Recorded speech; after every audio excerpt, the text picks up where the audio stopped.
नमस्कार मेरे प्यारे बच्चों, कैसे हो आप लोग। आज हमारा जो है सब रिवीजन जो है कंप्लीट हो चुका है टेक्स्ट बुक में। अब जो है हम रिवीजन शीट हमारा है उसका रिवीजन एक बार और कर लेते हैं। रिवीजन शीट में रिवीजन हो ही चुका है, एक बार टेक्स्ट बुक में भी हमने कर लिया है। आज हम पूरी वर्कशीट जिसको रिवीजन शीट जो है हमारी वो करेंगे। तो देखो पाठ 2 है, जो मैं चाहूँ पठित पद्यांश दिया है।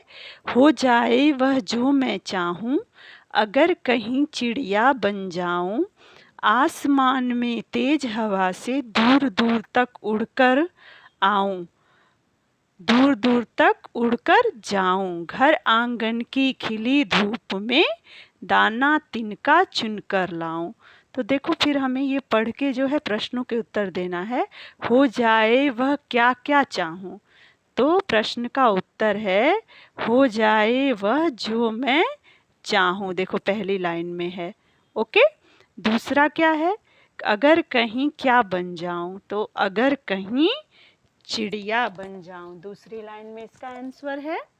उसके बाद है हमारा तेज हवा से कहाँ तक उड़कर आऊं, तेज हवा से दूर दूर तक उड़कर आऊं, खिली धूप में क्या चुनकर लाऊं, खिली धूप में दाना तिनका चुनकर लाऊं। तो ये हमारा पहला पठित पद्यांश गद्यांश हो गया। उसके बाद अपठित है। अपठित में देखो क्या दिया है, सांझ हुई है चांद खिला, दूध अभी तक नहीं मिला, मंत्री जी को आ गई खांसी, राजा जी ने दे दी फांसी। तो ये पद्यांश पढ़कर हमें उत्तर देना है। सांझ हुई तब क्या खिला, सांझ हुई तब चांद खिला। फिर उसके बाद है क्या अभी तक नहीं मिला, दूध अभी तक नहीं मिला। दूसरा आंसर हमारा है दूध अभी तक नहीं मिला। किसको खांसी आ गई, मंत्री जी को खांसी आई, किसने दे दी फांसी, राजा जी ने दे दी फांसी। तो ये हमारा दूसरा हो गया। फिर उसके बाद हमारा पाठ 3 है संयुक्ताक्षर यानी संयुक्त व्यंजन। दिया है नीचे लिखे अक्षरों से दो दो शब्द बनाओ। ठीक है, तो क्ष से क्षत्रिय है तो हमने लिखा कक्षा और अक्षर। फिर है त्रिशूल और त्रिभुज, त्रि से ज्ञ से ज्ञान और ज्ञानी। फिर श्र से श्रमिक और श्रोता होगा, यहाँ लिखा हुआ नहीं है, हम यहाँ ऐसे लिख लेते हैं श्र, म पे छोटी की मात्रा मी और क श्रमिक। ओके, फिर श्रोता, हमने शायद यही लिखा था श्रमिक और श्रोता। Okay done. तो कक्षा, अक्षर, त्रि से त्रिशूल, त्रिभुज, ज्ञ से ज्ञान और ज्ञानी, श्र से श्रमिक और श्रोता। ओके, फिर शब्दों के सामने दिए गए संयुक्त व्यंजन की सहायता से शब्दों को पूरा करो। देखो यहाँ परि दिया है तो हम यहाँ जो है वो क्या लगाएंगे, इन दोनों में है क्षा, परीक्षा, तो क्या हो गया परीक्षा। फिर है शंकु तो हम त्रि लगाएंगे तो हो गया त्रिशंकु। फिर टी तो त्रू लगाएंगे तो हो जाएगा त्रुटि। ओके, त्रुटि मीन्स होता है गलती। फिर हो जाएगा हमारा आश्रय और आश्रम, क्या हो गया आश्रय और आश्रम। फिर हम अपठित जो है गद्यांश पढ़ेंगे। एक क्षत्रिय कृपाण लेकर आया, वह मुनि के आश्रम में गया, वह मुनि के यज्ञ की रक्षा के लिए आया था, मुनि बहुत ज्ञानी था, उसके आश्रम में छात्र ज्ञान प्राप्त करने आते थे, हम सब मुनि को सादर प्रणाम करते हैं। कृपाण लेकर कौन आया, दिए गए गद्यांश को पढ़कर प्रश्नों के उत्तर लिखने हैं। तो कृपाण लेकर, कृपाण मीन्स क्या होता है, चाकू होती है।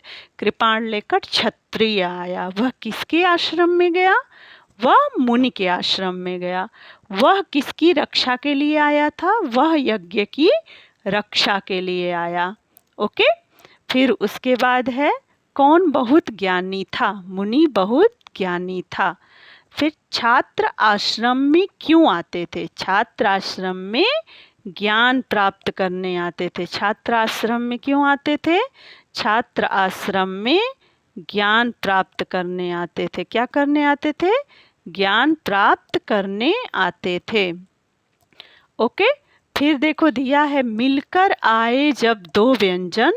अपठित पद्यांश इसमें दिया है। पहला, पम्मी लेकर आई मक्का, पम्मी लेकर आई मक्का, छिलका छील निकाला मक्का, साग बनाया खट्टा खट्टा, आम मिलाया कच्चा कच्चा, चम्मच से फिर उसे चलाया, सब बच्चों ने जमकर खाया। देखो ये कितना इंटरेस्टिंग है। पम्मी क्या लेकर आई? तो पहली लाइन में हमारा दिया है पम्मी मक्का लेकर आए। पम्मी क्या लेकर आई? पम्मी मक्का लेकर आई। क्या लेकर आई? पम्मी मक्का लेकर आई। छिलका छील क्या निकाला? छिलका छील निकाला मक्का। तो क्या निकाला? मक्का निकाला। क्या बनाया? खट्टा खट्टा। साग बनाया खट्टा खट्टा। क्या मिलाया? कच्चा कच्चा। आम मिलाया कच्चा कच्चा। फिर देखो दो पद्यांश को पढ़कर दो व्यंजन वाले शब्द छांट कर लिखना है। पहला है हमारा पम्मी, उसके बाद दूसरा है मक्का, तीसरा है खट्टा, चौथा है कच्चा, पांचवा है चम्मच, छठवां है बच्चों। तो ये 6 जो है द्वित्व व्यंजन हमारे पद्यांश गद्यांश में है। उसके बाद देखो दिया है र के भिन्न रूप है, जोड़कर शब्द बनाओ। प्रणाम, प्रथम, प्रतीक, प्रकाश। ठीक है।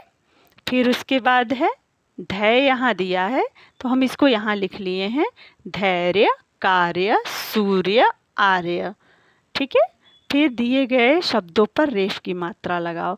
पाक में हमने रेफ लगाया पार्क, पर्वत, नर्तक, सूर्य, गर्व, सर्प, आशीर्वाद, मार्ग। दिए गए शब्दों पर पदेन की मात्रा लगानी है। तो ब्रश, व्रत, ड्रम, राष्ट्र, ड्रेस, ट्रेन, ट्रक।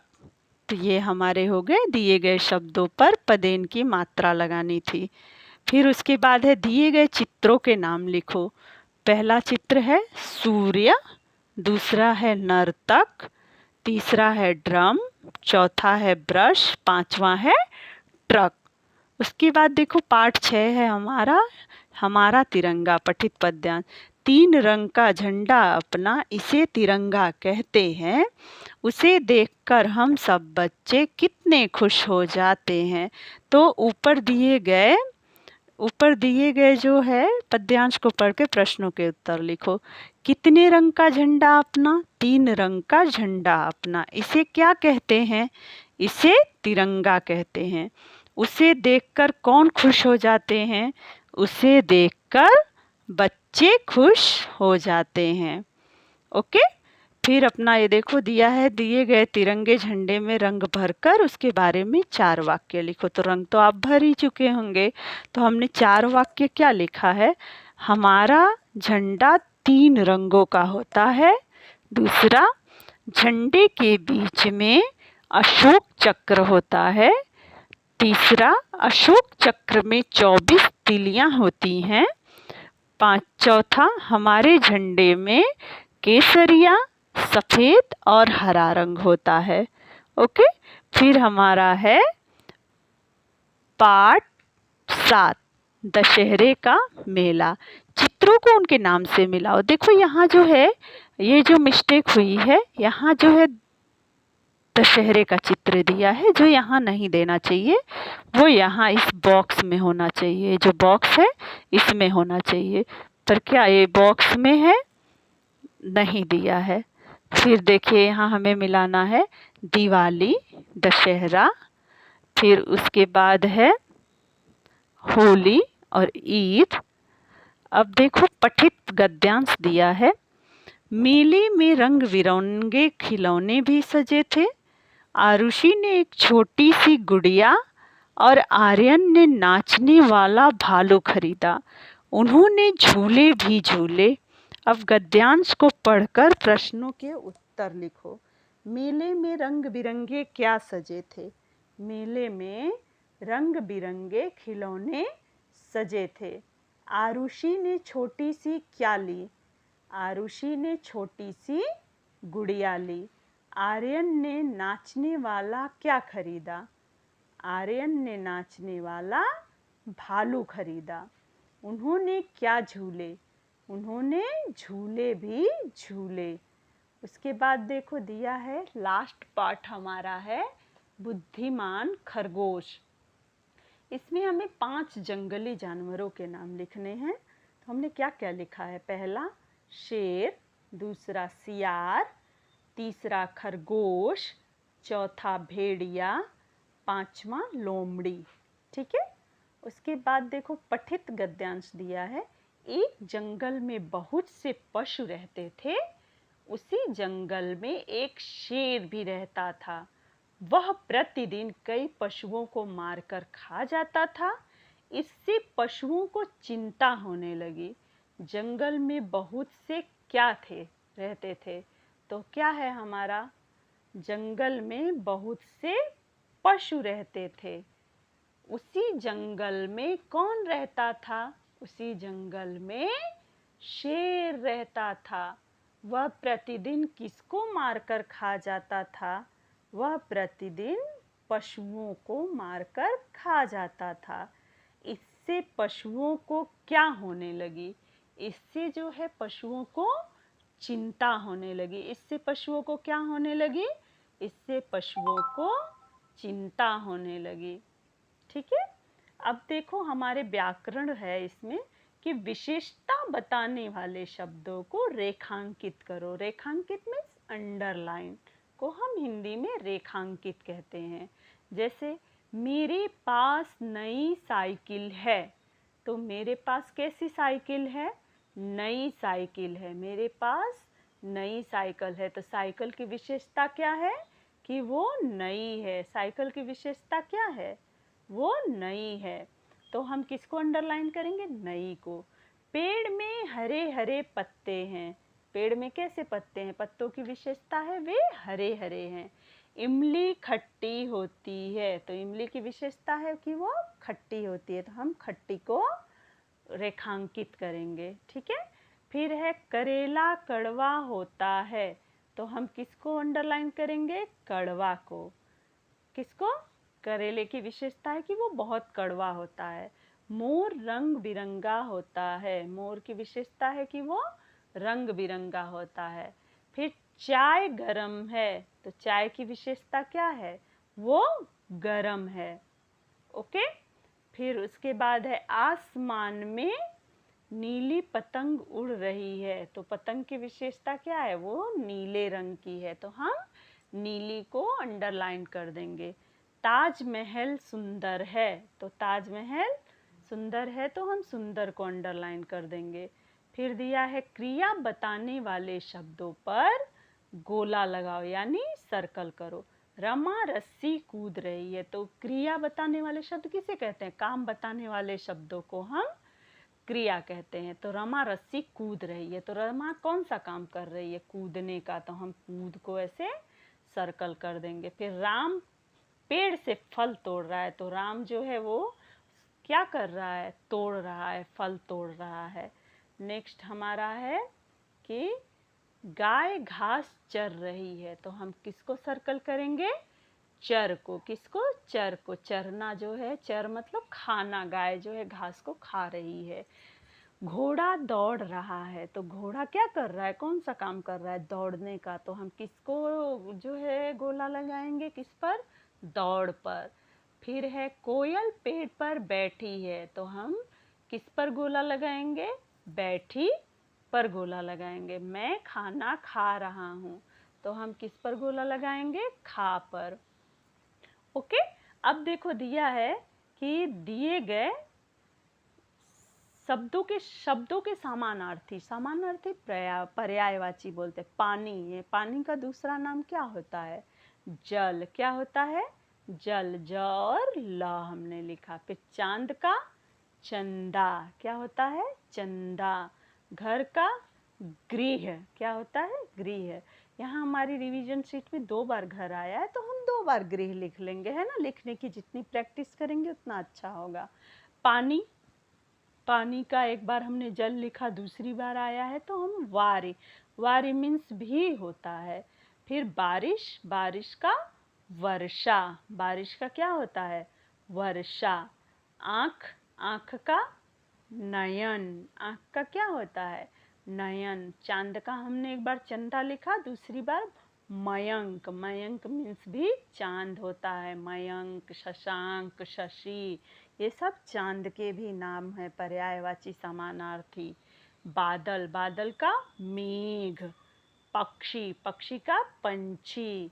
तो ये क्या हो गए हमारे समानार्थी शब्द। पानी का जल, चांद का चंदा, घर का गृह, उसके बाद है हमारा पानी का वार, बारिश का वर्षा, आँख का नयन, चांद का मयंक, बादल का मेघ, पक्षी का पंछी।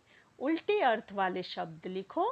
ठंडा, ठंडा का गरम, दिन का रात। तो ये हमारा हो गया रिवीजन शीट जो है 15 पेज का है, समाप्त हो गया। अब ये जो रिवीजन शीट जिनका भी इनकम्प्लीट है आप लोग कंप्लीट कर लीजिएगा। एक एक चीज़ आपको बताई गई है, दोबारा पूरा रिवीजन शीट जो है एक्सप्लेन किया गया है, तो मुझे नहीं लगता है कि इसमें कोई भी डाउट होगा। एक चीज़ और है जो हमें नोटबुक में करना है, वो है निबंध, जो मैं आपको करवाऊंगी, ठीक है। तो ये अच्छे से करना, एक एक चीज़ें जिनकी छूट गई है उसको कंप्लीट करना। Notebook, text book, worksheet, revision sheet sorry, ये सारी चीज़ें आप जो है वो कंप्लीट कर लेना, अच्छे से करना। कुछ भी इसमें है सब